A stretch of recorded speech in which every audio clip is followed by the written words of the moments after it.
аппара дайындаймыз. Сүтімізге және жылы суымызды бірге қосып, қант пен дрожжды салып, шамамен 10-15 минутқа бетін жауып, жылы жерге қойып қоямыз.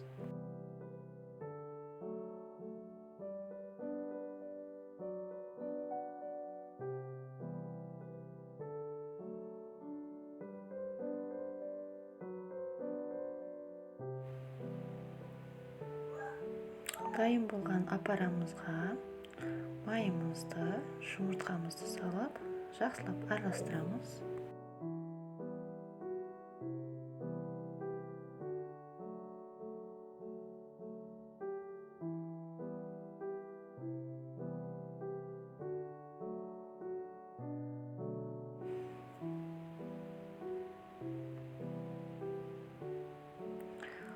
Ұнымызға көтерілген аппарамызды құйып, жұмсақ нан илейміз.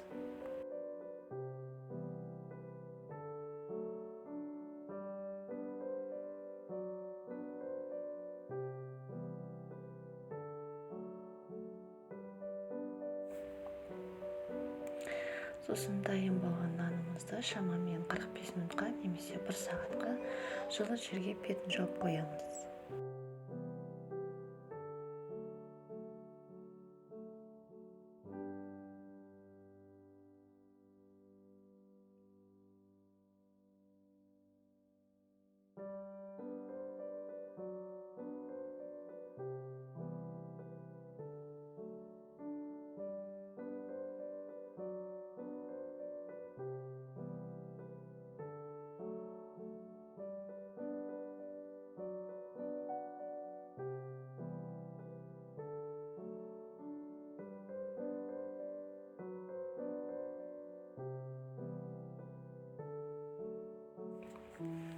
Көтерілген нанымызды 6 бөлікке бөлеміз, немесе өз қалауыңыз бойынша 8 бөлікке де бөлуге болады.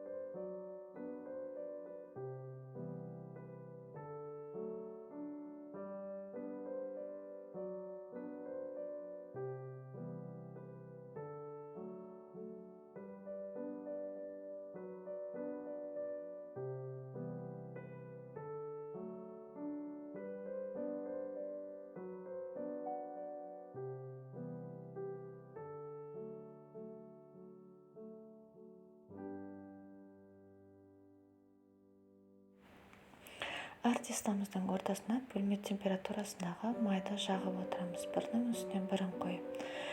Ескере кететін жайт, майды жаққан кезде сәл ыңғайсыздықтар туғызады.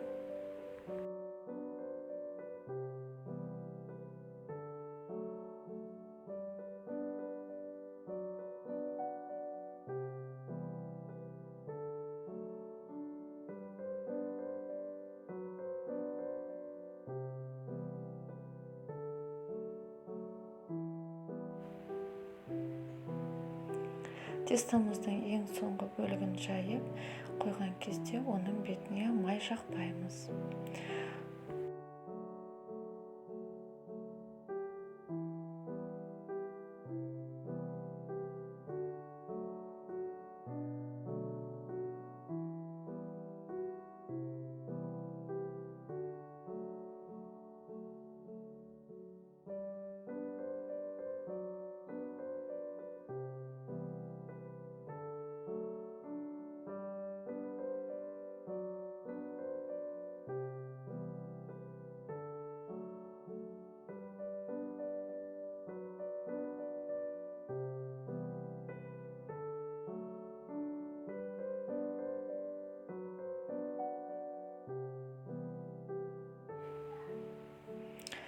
Нанымыз дайын болғаннан кейін оны осылай видеода да көрсетілгендей бірнеше бөліктерге бөліп шығамыз да ұш жақтарының тура ортасынан кішкене тілімдерге кесеміз.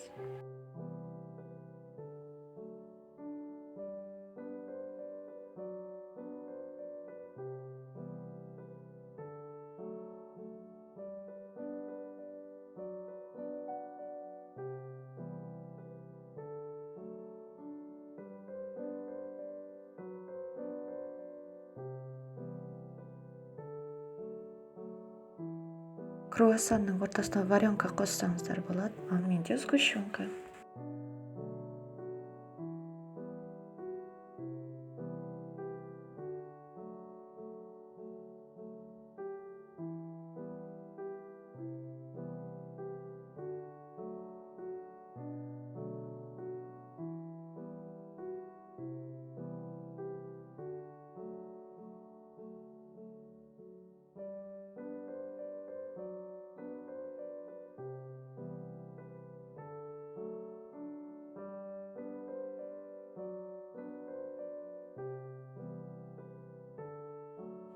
Пищевой пленкаға немесе листімізді майлап, соның бетіне круассандарымызды тізіп шығып, круассандардың бетіне жұмыртқаның сарысын жағамыз. Алдын ала қыздырылған 180-200 градуста круассандарымызды шамамен 20 минуттай пісіріп аламыз.